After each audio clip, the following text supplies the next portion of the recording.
ติมน้อยบ่ทันได้เอามันทุกคนบ่ทันได้เอามันหมดแต่เมื่อกระติมน้อยก็สิมาถางทุกคนมื้อนี้เฮาสิเฮ็ดเป็นมัน2ปีพ่อแม่พี่น้องอันนี้น่าจะมากเยอะปีต่อไปเนาะทุกคนเนาะ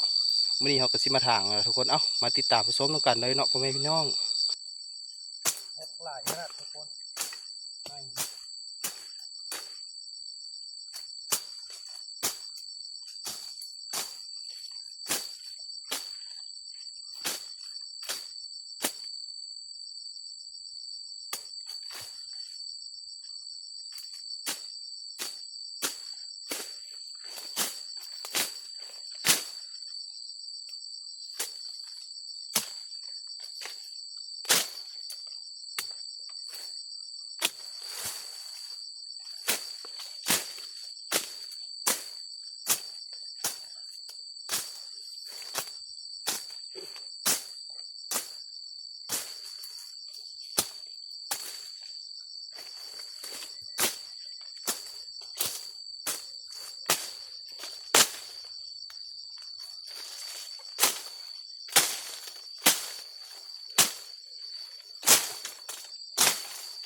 ทุกคน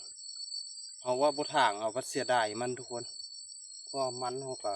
ค่อนข้างจะงามเด้ทุกคนแถวนี้เฮาสิถางเอาทุกคนเป็นอะไรก็สิอดถางเอาเนาะพ่อแม่พี่น้องเนาะถางแบบนี้แล้วตัดปลายทุกคนให้มันขึ้นยอดใหม่ตัดแบบนี้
ทางได้ซ้ำนี่ทุกคน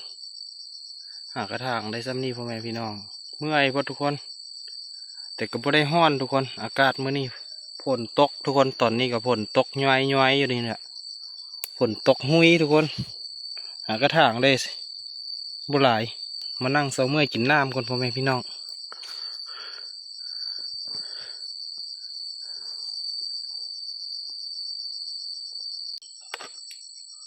ฝนตกแต่ว่าห้อนบ่ฮ้อนก็ฮ้อนอยู่พ่อแม่พี่น้องเฮ็ดเวียกใส่แล้วมันฮ้อนทุกคนกินน้ำก็ทุกคนน้ำเขาก็สิมืดแล้วเขาถางแล้วก็เขาก็มากินน้ำหลายเทื่อแล้วทุกคนนี่ก็กินเทื่อสุดท้ายทุกคนแล้วก็มืดน้ำ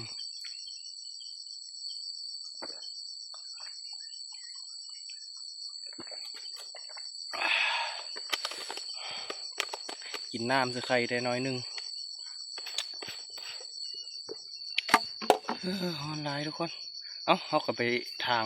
หญ้าต่อเลยทุกคน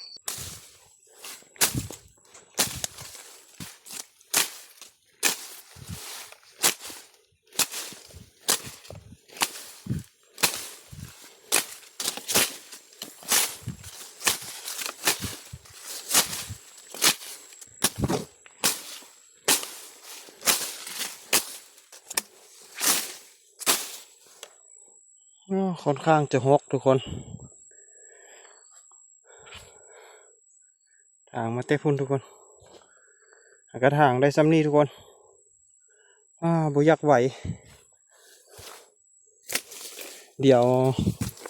มือต่อไปเราสิเอาเครื่องจักรมาตัดเอาทุกคนหญ้ามันหกก้นเราถางกับบ่ไปบ่มาอย่างทุกคนถางอยู่บนเก่าหญ้านี่มันหกเกินพดเราสิเอาเครื่องจักรตัดหญ้ามาตัดทุกคนเทื่อหน้าเทื่อนี้ก็สิเอาซ้ำนี้ก่อนทุกคนก็สิเมื่อพักผ่อนก่อนอยากได้มะม่วงเขาก็สิได้แม่นเอามะม่วงนำมื้อนี้มะม่วงอยู่นี่ทุกคนสวนของแต่เมื่อกี้ติ้มน้อยน่ะฝนตกพ่อแม่พี่น้องมันมะม่วงก่อนงั้นมะม่วงได้จังน้อยกินทุกคนเมื่อยพดจะกินส้ม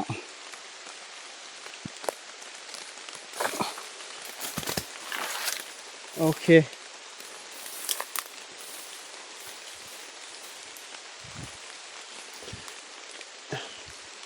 คน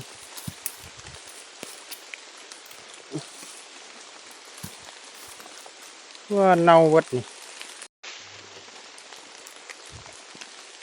มันเน่าหมดละ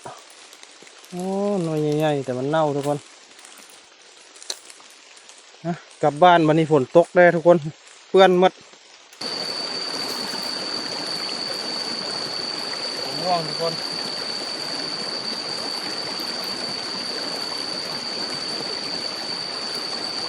อาบน้ำคนไปให้สวนมาแล้วก็อาบน้ำมันเช้าเมื่อกินมะม่วง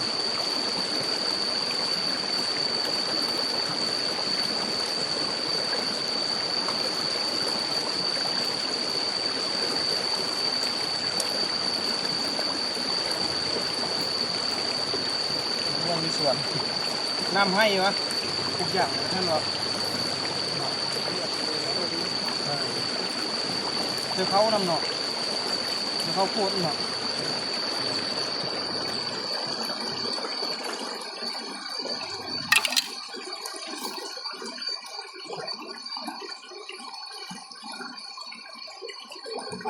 ข้างกับลูกข้างให้กันนาปฏิเหียนเราในบ้านท่าน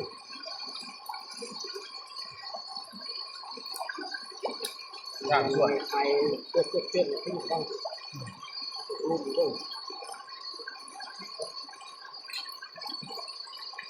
ต่างส่วนมันมาฮกมาบุญห้างเอามัดฮกคือแบบนี้แบบคือแบบนี้ตายมัดห้าง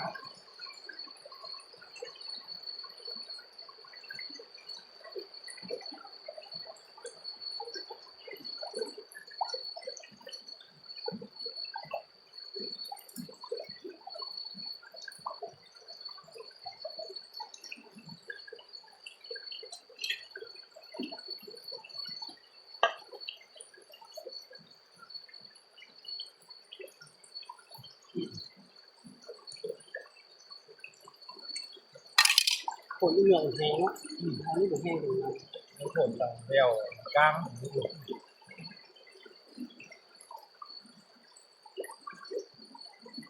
วันผมแห้งกับขึ้นอ่ะ ตัดโลมอสยันผลไม่เหลือผลเหลือแห้ง